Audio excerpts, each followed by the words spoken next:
بسم الله الرحمن الرحيم الحمد لله رب العالمين والصلاة والسلام على خاتم الأنبياء والمرسلين سيدنا ونبينا محمد وعلى آله وصحبه أجمعين أما بعد урматтуу мусулман бир тууганым, сиздер менен биз тахажжуд намазынын соогуна тете боло турган ибадаттар тууралуу сүйлөшүп жатабыз.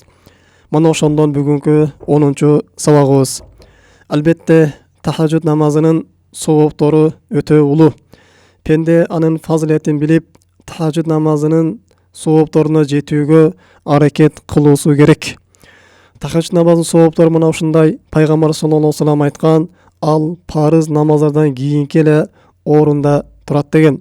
Тахажжуд намазы бул Аллах Тааланын сүйүүсүнө жеткире турган намаз. Тахажжуд намазын окуган адамдын жүрөгүндө нур болот, анын жүзүндө нур болот. Аллах Таала мына ошол адамды жер бетиндеги адамдарга сүйкүмдүү кылып коет. Кыямат күнүндө тахажжуд намазы ошол адамга шафаатчы болуп келет. Кыямат күнүндө мына ошол адамды Сират көпүрөсүнөн жарык нур болуп өтүүсүнө эң чоң бир себепкер болот. Кыямат күнүндө махшар майданында күндүн ысыгында адамдар кыйналып турган кезде тахажжуд намазы ага Аллах Тааланын аршынын көлөкөсүн түшүүсүнө эң чоң себепкер болот. Жана ошол махшар майданында адамдар кадамдары менен жылдап туруп калган кезде тахажжуд намазы мына ошол кыямат күнүнүн оор күндөрүн жеңилдетүүгө эң чоң себепкер болот. Дагы ошондой эле тахажжуд намазы бул инсандын дуаларынын кабыл болуусуна себепкер болот. Тахажжуд намазы окуган пенденин сөзсүз түрдө намазы кабыл болот. Жана ошондой эле тахажжуд намазы бул инсандын ыйманын күчөтөт. Тахажжуд намазы бул инсанды күнөөлөрдөн кайтарат, анын күнөөлөрүнүн төгүлүп түшүүсүнө себепкер болот. Мындан сырткары да тахажжуд намазынын фазилеттери аябай көп. Инсан мына ушул тахажжуд намазынын соопторун билип, ага жетүүгө аракет кылышы керек. Инсан гафилетте бул тахажжуд намазын өткөрүп жибербеш керек. Агер тахажжуд намазын окууга кудурети жетпей жаткан болсо, тахажжуд намазына тура албай жаткан болсо, анда тахажжуд намазынын соопторуна тете боло турган амалдарды издеши керек. Албетте муну шариятыбыз бизге үйрөтүп, көргөзүп койгон. Мына ошол багытта биз тахажжуд намазынын соопторуна тете боло турган ибадаттар тууралуу сүйлөшүп жатабыз. Бүгүнкү токтолуп кете турган темабыз бул адамдарга тахажжуд намазынын фазилети тууралуу даават айтыштык.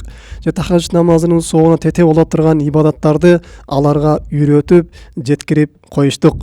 Агерде сиз бирөөгө тахажжуд намазын үйрөтө турган болсоңуз, тахажжуд намазынын соогуна тете боло турган амал үйрөтө турган болсоңуз, ал сизден үйрөнүп, ошого амал кыла турган болсо, сиз дагы ошол адам менен соопто тең шериктеш боло бересиз. Канчалык адамдарга көп даават кылган сайын мына ошончолук көп соопторго ээ болосуз. Анткени Пайгамбар саллаллаху алейхи ва саллям өзүнүн бир хадисинде айтат: "Мен далла хайрин фалаху мислу ажри фаилихи." Кимде ким адамдарга жакшы ишти үйрөтө турган болсо, мына ошол жакшы ишти адамдар үйрөнүп, ага амал кыла турган болсо, ал дагы ошол адамдар менен соопто тең шериктеш боло берет деген. Пайгамбарыбыз дагы бир башка хадисинде ушул сөзүн бекемдеп: "Мен да иля худа kana lahu min ajrin mislu ujurihim man tabi'ahu." Кимде ким адамдарга бир туура жол үйрөтө турган болсо, кийин адамдар ошол туура жолго ээрчий турган болсо, мына ошолор жеткен соопко туура жолду көргөзгөн адам дагы тең шериктеш болуп ала берет деген. Ла юнқосу мин залик ужурихим шайян. Алардан эч кемибестен алар менен бирдей ошол соопто тең шериктеш болот деп Пайгамбар саллаллаху алейхи ва саллям бизге бекемдеп өткөн. Демек, урматтуу мусулман бир тууганым, тахажжуд намазынын соогуна жетүүнүн дагы бир жолу бул адамдарды тахажжуд намазына даават кылыштык экен. Адамдарды жакшы иштерге даават кылыш керек экен. Адамдарды жакшы иштерге багыттап коюштук сизди мына ошол соогуна жеткирет экен.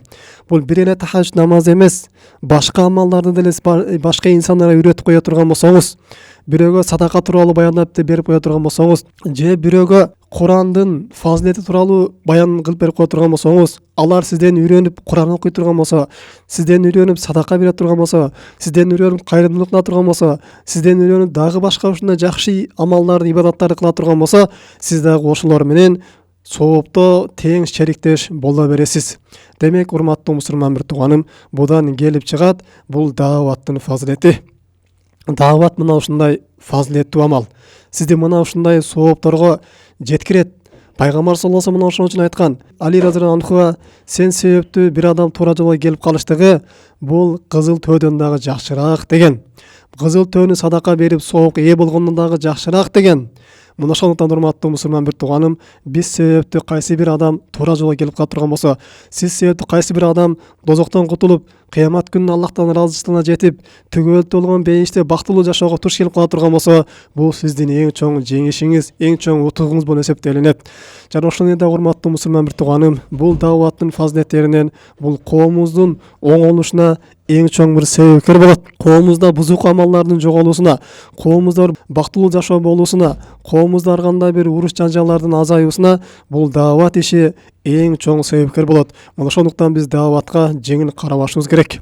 Адамдарга билген жакшылыгыбызды үйрөтүшүбүз керек.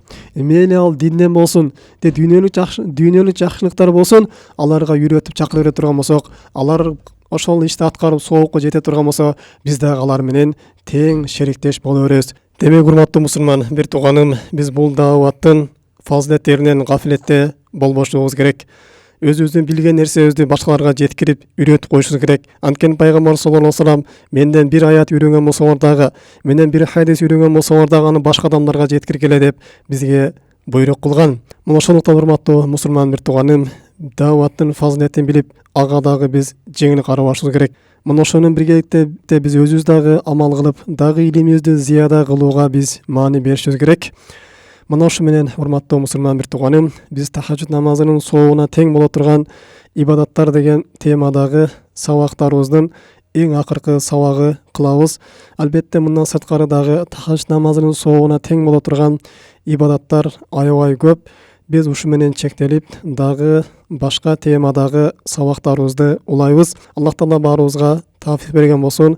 Аллах Таала баарыбыздын өмүрүбүздү берекелүү кылган болсун. Кандай бир ооруп аткан адамдар болгон болсо, Аллах Таала шифасын берген болсун. Аларга жеңилдик берген болсун. Аллах Таала эки дүйнө баарыбызга бактылуулук берген болсун. Хидаятка келе албай аткандарга Аллах Таала өзү хидаят берген болсун. Туура жолго бекем кылсын. Субханакаллахумма бихамдика ашхаду ан ла илаха илля анта астагфирука ва атубу илейк. Ассаламу алейкум ва рахматуллахи ва баракатуху.